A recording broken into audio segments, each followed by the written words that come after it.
Toujours plus d'actu sur BX1 +. Et c'est Catherine Monro, la bourgmestre de Molenbeek, socialiste, qui est avec nous pour cette interview politique. Bonjour Catherine Monro. Bonjour. Cette crise des sans-papiers touche une nouvelle étape, suspension de cette grève de la faim. Est-ce que pour vous ça va dans le bon sens ? Ça va dans le très bon sens. Je pense qu'on aurait tous été extrêmement honteux, alors qu'on a déjà un rapport des Nations Unies qui pointe des dysfonctionnements dans notre système concernant l'accueil et le traitement des demandes d'asile, d'avoir un ou plusieurs morts sur le territoire sur cette thématique. Est-ce que vous avez cru à un moment que le gouvernement fédéral aurait pu tomber suite à cette crise ? On a entendu le PS et Écolo ensuite suivre en disant ben voilà, s'il y a un mort, on ne restera pas. Est-ce que vous y aviez cru ? Est-ce qu'on était dans des jeux politiques ? Non, je pense que c'était... d'un point de vue éthique, c'était extrêmement difficile de comprendre ce qui se passait et pourquoi ça ne bougeait pas. Donc oui, je pense que ces élus auraient été jusqu'au bout si ça n'avait pas bougé. Vous l'auriez fait ? Oui. Si on vous imagine dans le gouvernement fédéral ? Certainement. Alors, le cœur de cette crise actuelle, c'était pas vraiment à Molenbeek, c'était plutôt à la ville de Bruxelles, dans certaines parties d'Ixelles aussi. Chez vous, on sait aussi que vous avez des sans-papiers, forcément. Beaucoup, même à Molenbeek, il y a des squats, il y a des lieux où ils peuvent être accueillis, où ils peuvent vivre. Qu'est-ce que vous leur dites, vous, en tant que bourgmestre, à ces personnes qui vivent dans votre commune, mais finalement qui ne peuvent pas voter pour vous, qui ne peuvent pas faire vraiment partie du débat démocratique tel qu'il existe actuellement ? Je leur dis que mon parti demande des critères objectifs pour la régularisation, c'est-à-dire rester dans un cadre d'analyse individuelle des dossiers, mais de considérer les éléments de la vie réelle des gens. Je vais vous donner des exemples. Vous avez raison de dire qu'il y en a beaucoup dans ma commune, et notamment beaucoup de familles. Ce sont des mamans, des papas, des enfants qui sont nés ici bien souvent, des familles entières qui sont là depuis plus de 10 ans. Et je pense que ça, ce sont des critères, par exemple, qu'il faudrait à un moment donné inscrire dans la loi pour avoir un traitement humain de ces familles. Il faut imaginer que ces enfants n'ont jamais connu le pays d'origine de leurs parents, sont parfaitement intégrés puisqu'ils sont scolarisés ici, donc ils ont leurs amis, parlent la langue. Et donc là, on est dans quelque chose qui est... On touche aux limites de manière évidente de notre système. Et ça, c'est les cas les plus évidents, mais on a toute une série d'autres cas où, en mettant des critères objectifs, clairs, on pourrait avoir un traitement beaucoup plus humain et beaucoup plus intéressant, même pour l'économie belge. Dans une commune, qu'est-ce qu'on peut faire pour aider ces sans-papiers, pour mettre aussi la pression sur des décisions fédérales ? Dans une commune, on a le devoir de témoigner, donc je le fais au parti, et je pense que de ce côté-là, il y a une véritable écoute et un relais. Ça a été montré ces derniers jours. Et puis, il y a aussi le devoir d'organiser la solidarité de base. Donc, nous avons à un moment donné, pendant la période Covid, culminé à 7 lieux d'occupation. Nous avons encore plusieurs lieux d'occupation aujourd'hui et nous accompagnons ces personnes dans les démarches vers le CPS pour obtenir l'aide médicale urgente, qui est, il faut le rappeler, aujourd'hui le seul droit de ces personnes en Belgique. Et on les accompagne pour pouvoir avoir des occupations qui soient précaires, mais qui soient le moins précaires possible, qui soient quand même dignes. Donc ça, c'est le rôle que la commune joue principalement aujourd'hui à leur côté. Alors cette dernière crise, qui n'est très probablement pas terminée, a réuni aussi beaucoup de citoyens et citoyennes qui ont envie de s'investir pour les sans-papiers, qui ont envie d'être là. On l'a connu avec la crise des personnes migrantes il y a quelques années. Ici, voilà, les personnes migrantes, personnes sans-papiers, tout ça se mélange évidemment. On a encore à nouveau envie de s'investir. Est-ce qu'il y a des possibilités de le faire dans votre commune via ces lieux d'accueil dont vous nous parlez ? Oui, c'est évident.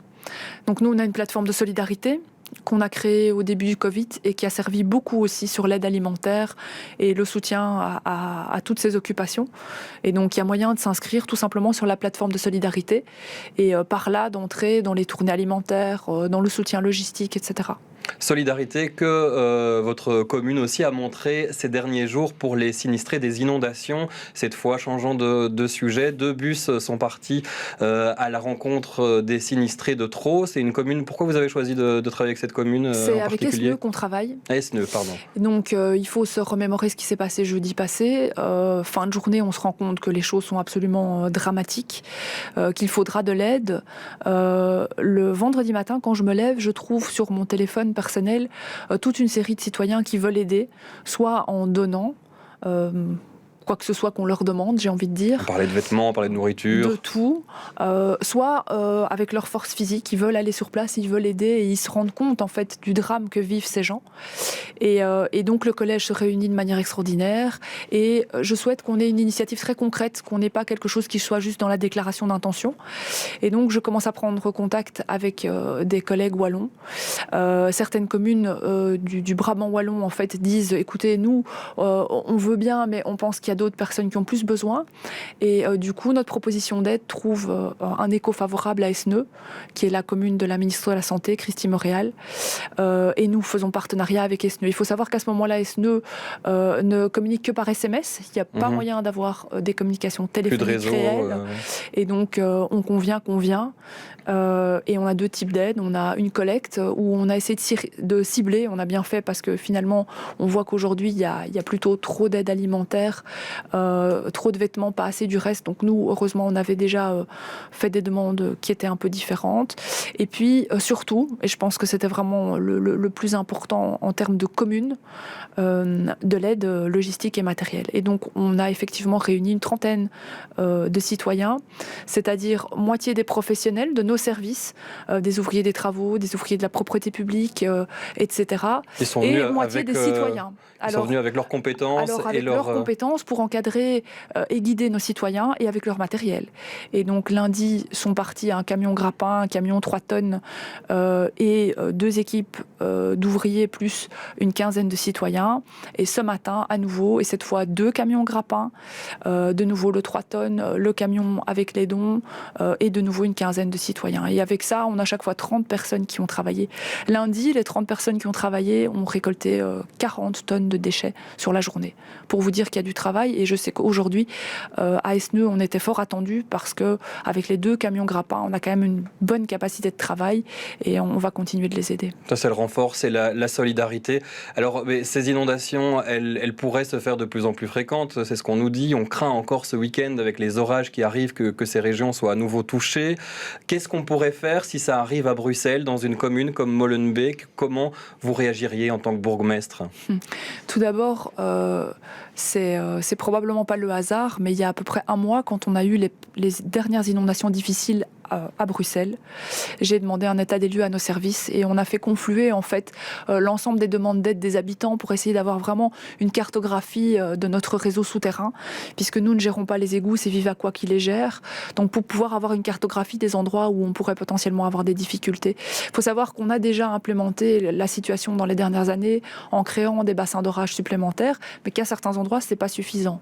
Et donc aujourd'hui notre service propreté c'est sa priorité, c'est en fait aller curer les avaloirs, déboucher et faire notre diagnostic réseau souterrain pour essayer d'éviter que ce type de choses ne soit possible.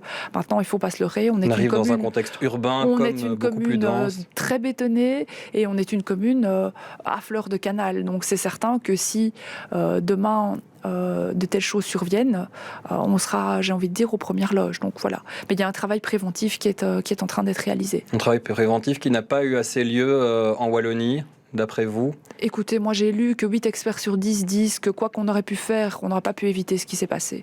Je pense qu'on est vraiment dans les conséquences du dérèglement climatique, qu'on doit changer certaines de nos habitudes, revoir nos stratégies et que... Voilà, non, j'ai pas envie de pointer un coupable. Je crois que quand ça se passe avec une telle ampleur, on le voit en Allemagne aussi, on n'a pas un coupable désigné qui a mal fait son travail auparavant. C'est pas aussi simple. On trouve des solutions après. C'est votre vision des choses, visiblement, par rapport à ces inondations. Parlons de la gestion de la pandémie. La variante Delta qui fait de plus en plus d'inquiets, de plus en plus de contaminés, surtout. Comment on peut gérer ça à Molenbeek? Est-ce que la vaccination avance bien?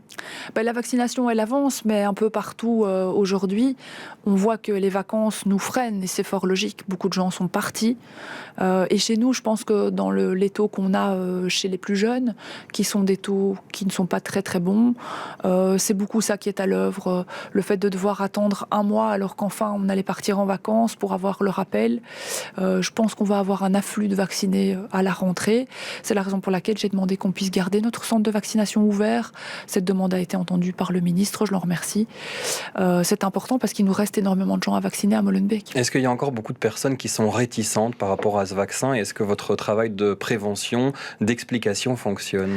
Alors, je dois dire que lorsqu'on a fait le rattrapage sur les âgés, puisque c'est ce qu'on a fait au début de l'été, on a eu un très très bon taux effectivement de rattrapage. Donc moi l'impression que j'ai, c'est que lorsqu'on met des activités spécifiques en place, on obtient des résultats. Et ceci n'a pas encore été fait pour les jeunes. Je pense que c'est la suite. C'est aller dans une optique de promotion de la santé, véhiculer les bons messages et donner toutes les possibilités. C'est ce à quoi on va s'atteler. On sait aussi que vous êtes médecin, hein, Catherine Moreau. Est-ce que vous craignez cette 4e vague aussi en tant que professionnelle de la santé? Je pense que les choses sont difficiles à prédire. Certainement, le variant Delta va infecter un grand nombre de personnes, je pense.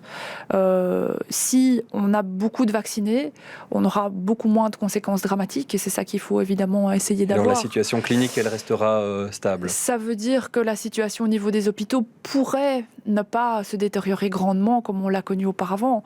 Mais pour ça, il faut qu'on ait des barrières suffisantes et que le nombre de non-vaccinés soit vraiment le moins grand possible. Merci Catherine Moreau, bourgmestre de Molenbeek. Je vous souhaite de bonnes vacances. Vous prenez des vacances 21 juillet, 22 déjà, vous êtes encore là? Je suis encore là, mais je suis en train de me préparer à prendre quelques jours de congé. Ouais.